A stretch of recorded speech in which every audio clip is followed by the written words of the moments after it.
Right, I was busy making notes all day to try and summarise what people were saying. At this point, I'm not going to rehash what everybody has said, but we have heard a huge variety of contributions from people involved with AT in every aspect of its business, whether it's as a user of service, as a leader, as a mentor, as a funder, as an agency mentoring or providing alternative supports, and as supporters of AT in the background and certainly in the foreground moving forward.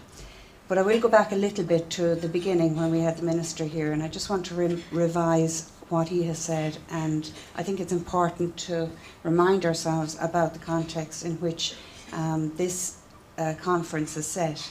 And I heard the Minister use words like radical, I heard him say change, I heard him say transformation.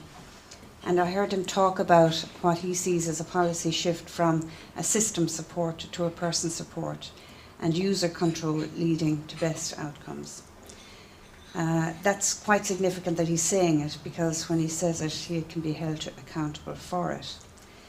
He also spoke, which I thought was quite moving, in relation to the research that he has gone into looking at the proclamation of the Republic 100 years ago. Do you remember he mentioned that? And he said back then, the very same ambitions around the rights and opportunities for Ireland were articulated at that point in time. And he spoke about empowerment of individuals to create a country we can be proud of. So we're still there 100 years later. He talked again about the time frame around the ratification of the Convention on Human Rights, and I think the 12-month time frame is one to watch. He also undertook to have discussions with the Minister for Health and to bring back the messages that he heard from today. So again, that's something that maybe AT can follow up on in the future. Having said that, now everybody following the Minister had a very powerful message to pass on to us and give accounts from their perspective, whether it was how they organise their own lives, or how they support people to organise lives, or how they resource people to organise their own lives, or maybe how they don't organise their own lives or have control. But everybody had a message to put forward. What I did was I made a few notes in relation to that. And they're not, I'm going to call them out here, they're just kind of sound bites or short messages. They're not in any order of importance, or there's nothing, I am not picking one out over the other. These are just what people have said, and I've just tried to echo that. But I think they were significant, and they were significant to me. One of them, one of the first ones actually, Sarah, that you said it, a big handover of power. It's something to think about, a big handover of power. I heard that there are no limits, and this model can develop beyond the hiring of PAs to the full purchase of the range of multidisciplinary services and all kinds of services that are needed. This may be just the beginning. Policymakers, ministers, revenue, the Department of Revenue and funders need awareness and reinforcement of this message and need to be challenged, and that should be a good role in relation to the outcome of this conference. We heard how it's key, this model is key to moving from group-based and institutional services to individual or personal-centred services, and direct provision is one such model. And we heard that there are over 600,000 individuals in Ireland who may be looking for one such model. Service providers need to be of service to people, and they need to tip the balance towards resourcing services that people themselves direct, where and by whom. Choice and control were the key words here. We heard one of the speakers tell us not to worry about failure. Success can be identifying challenges and meeting them head on, and AT can be a catalyst for change and pioneering work.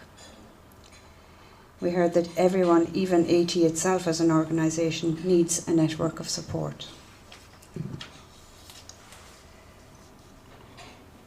One of the messages that I got from our inspirational speakers was to never underestimate how you as an individual with your story can have a powerful impact on others, on a group, on an organisation and even on a country. We heard the message that we have short lives and we need to live them to the best of our abilities. We heard how there are many commitments to the work of AT and how people, service providers and the HSE are genuinely interested and supported to develop direct payments models and similar models that give people with disabilities power over their own lives and direct how resources are spent. No doubt some have better experiences than others, but today we have heard some excellent examples. We heard many people congratulate AT, and I want to echo that for today and for the development and of the rollout of this conference. And we saw the video, and wouldn't it be great if Ireland, in the short space of time, in the same window, had a lady who won a soccer award for scoring the best goal, and at the same time had an organisation in AT that won a Better Ireland award. In any way that we can, we should support AT to win this award, because this video will showcase what AT is about and showcase the achievements and ambitions of people with disabilities involved in AT. We heard how the way to go really is to get involved in demonstration pilots and innovation projects. They work and they show how change can become a reality. The key message again is about supporting an ordinary life. We heard from somebody that we don't need to wait for individualised budgets to live an individually directed life. I heard someone say enough is enough. People want the freedom to live an ordinary life, learn from risks and learn from mistakes. Allies and networks, crucially important. We heard the message, the one clear, strong message is required to promote to government, policymakers and anybody who needs to listen. This one clear message needs to be endorsed by all the parties involved, working in partnership. And we heard nothing about us without us. We heard protection of all rights, not just the right to protection. Somebody told us that you flourish when you have a sense of autonomy and ownership over your own life.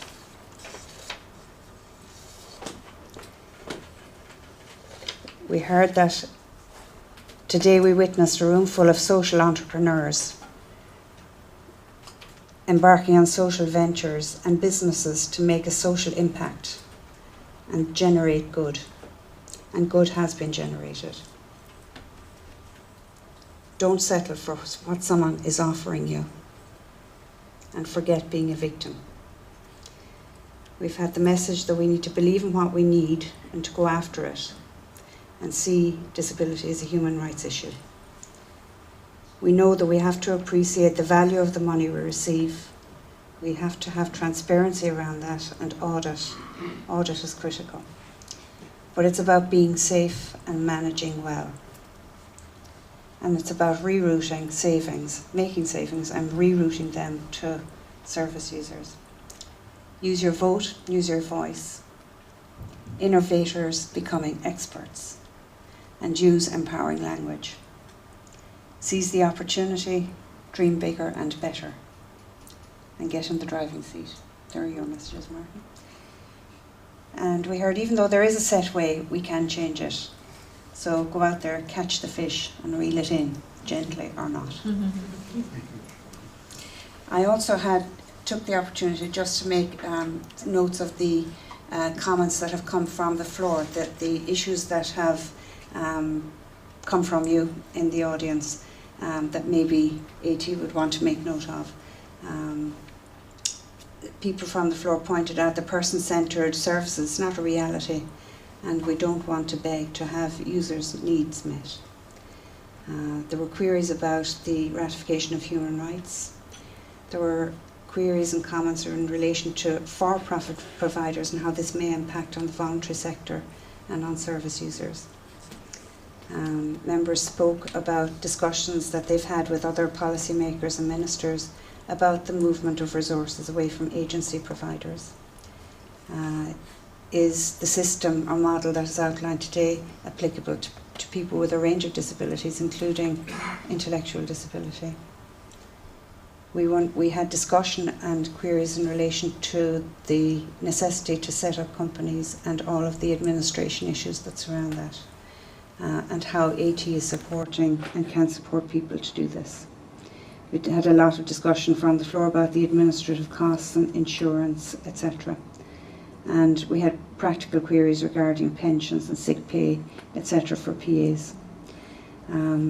We heard how Irish society is slow to adopt the social model of disability that empowers people to say what they need, and that people are not being viewed as a person by service providers, and the huge negative impact that this can have on individuals. And we heard how all HSE areas need to be involved in supporting the model. And members pointed out that there is a huge lack of consistency around the country in what people require, and there are different ways of accessing services, and some can't. Is AT going to get a database to provide information and assist others to find out about the model and how they can learn from the experience? We had a lot of discussion about the huge lack of resources in relation to services, particularly multidisciplinary services, and the role of private providers in this regard. We heard about how mobility and assistive devices and accessible transport, all of these need to be addressed. We heard about concerns from the floor about young people living in nursing homes and the need for them to be able to be resourced to move to the community. We heard about the requirement and concern about continual assessment and review to look at changing needs and how these funding requirements need to change in line with that, and how advocacy can assist that and how it works on the ground. So I think we heard about the proper use of language and concern about the number of people who are dissatisfied with their services. So I think that should summarise for me the issues that came up today for discussion throughout the presentations and from the floor. And there may be some powerful messages in that to take forward as a result, as an outcome from today to build on. Thank you.